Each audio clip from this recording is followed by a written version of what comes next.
What is up, YouTubers, and welcome back to another episode of Your 5D Journey. My name is Lucas, and I'm here to help you shift your vibration, alignment, feelings, and intentions to a better life that fulfills you and brings you a sense of joy and peace. So yesterday, my message was, we need to own our shit. For some reason, I feel bad saying that word, and I'm kind of like, I'm an adult. Like, that's a PG-13 word. Like, it's fine. Yesterday was a bit of a heavy topic. You know, I really brought up a lot of energy about accepting circumstances and consequences and really kind of owning our own life and really taking pride in all the things that have happened to us. And that can be a really difficult thing to do. It really can. You know, it's daily. I have to remind myself to check in and go, wait a minute, how am I living in PTSD right now? How am I responding to my current circumstances in a way that's not actually what's happening? How am I creating negative vibrations and thoughts inside my mind? How am I creating that? And then I get up today, and every day when I have my psychic readings through Purple Ocean, I shuffle a deck in advance, and I pray to my higher self, I pray to my spirit guides, my angels, I connect, and then I start talking about, I want to welcome in all my customers today, and I pray to their spirit guides and their angels and their higher selves and God. I'm praying to get the energy moving. And the first card that comes out is mine. And this is my card today. And this word, facade, means to put on something that's fake. Okay, basically to put on face something that you're not supposed to be doing. And the story behind this card is it's about a boy who had to grow up really quickly.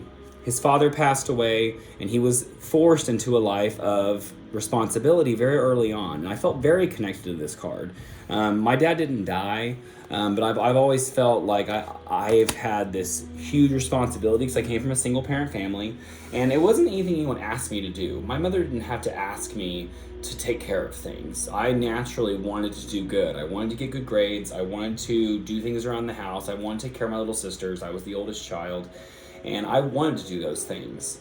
And there have been many moments in my life that I found myself being overly responsible and caring too much about obligation. And it's been a constant reminder, especially when I was going through college, that we need to play. It's important, chills on this side of my body. It's important to play. You know, we, as humans, we know that we have duties. We have bills to pay.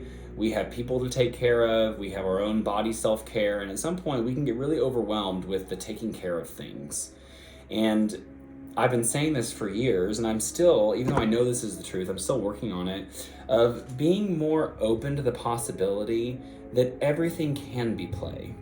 There's this wonderful book that I read in college. I'm not sure where it is right now. It's hiding somewhere. It's called Free Play by Stephen Nachmanovich, I think. Nachmanovich sounds right. And the book is all about going through life with an idea of experimentation. I'm trying to find it because I want to be able to, it is. Going through life with a sense of spirit of experimentation. Stephen Nachmanovich. And I read this book in college, and it's about improvisation, about being open to the universe, about when everything shows up, saying yes. No matter what it is, saying yes. And again, it goes back to the emotion yesterday. But that sense of play and of being free-flowing and allowing circumstances to take place. And I'm also a planner. So like the most recent example I have is I was on my way over to the vet just because one of my cats was sick. And as I'm on my way to the vet, I'm rehearsing out loud in my car exactly what I'm going to say. I'm already preparing. And I all of a sudden realized in the middle of my speech, I was like, wait a minute, why am I preparing right now? Like, I can remember this, just show up. And that was me witnessing and realizing that I wasn't being free-flowing at that moment. I wasn't improvising. I wasn't playing. I was being structured. And so I let it go. And I went, what's around me? Oh, wow, the trees are really pretty right here. And I got this sense of like, children have this reckless abandonment to them. I think there's a lot of, especially for the first 5 years, there's so much that they just don't know. Everything to them can be a game. Everything can be a new experience. Everything can be beautiful and funny and lighthearted. And kids are in that moment, right? They get upset when they need something. They need to poop, they need to feed, they're bored.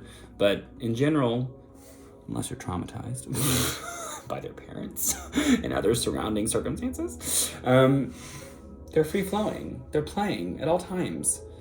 And it's so important to reclaim a life of childhood perspective every day.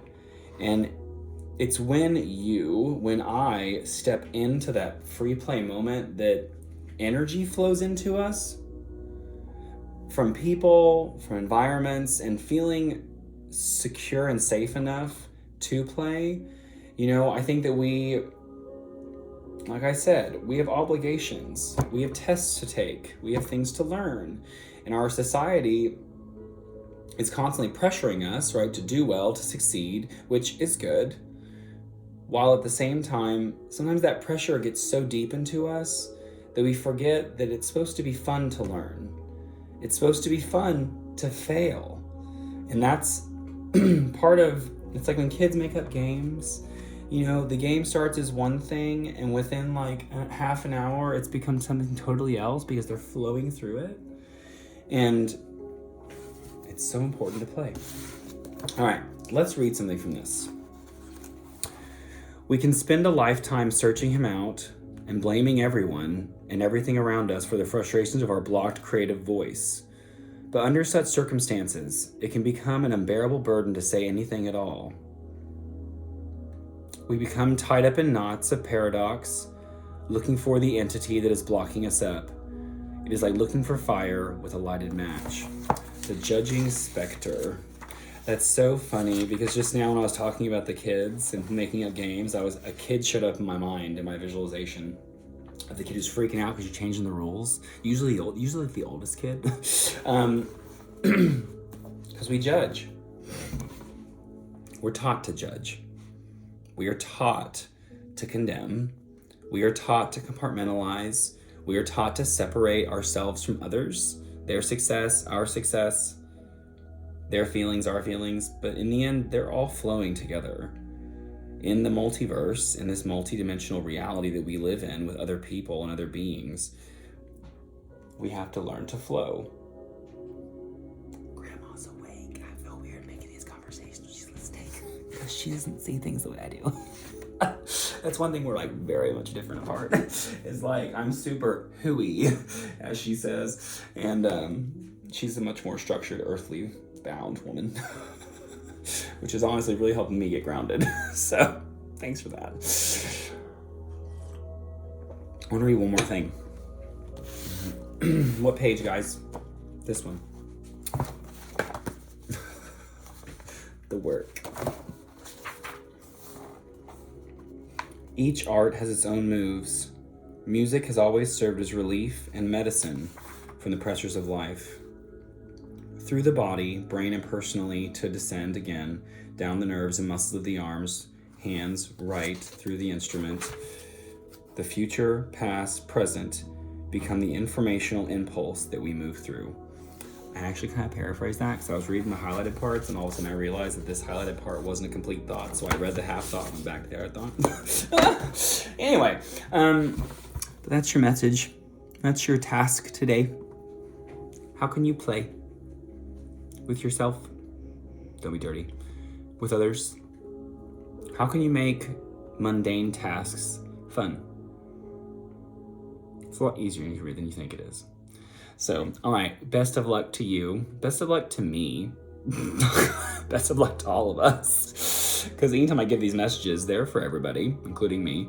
Most of the energy is channeled in because I get this sense, like a feeling comes in, and all of a sudden there's like, it's like a download, like from the Matrix. There's a download that comes in of information, and I can tell that it's not my thoughts. They're inspirational thoughts, and I immediately want to go and honor the spirit that shows up and gives me those thoughts to you. And sometimes I'm like, wow, I'm already really good at this, yay me. And other times I'm like, I should work on this. Like today, play. Don't live in a facade. You don't have to be what you were told to be. You can be anyone, anything you want by choice, because you want to, because you can. So, love life, love others. Bye, guys.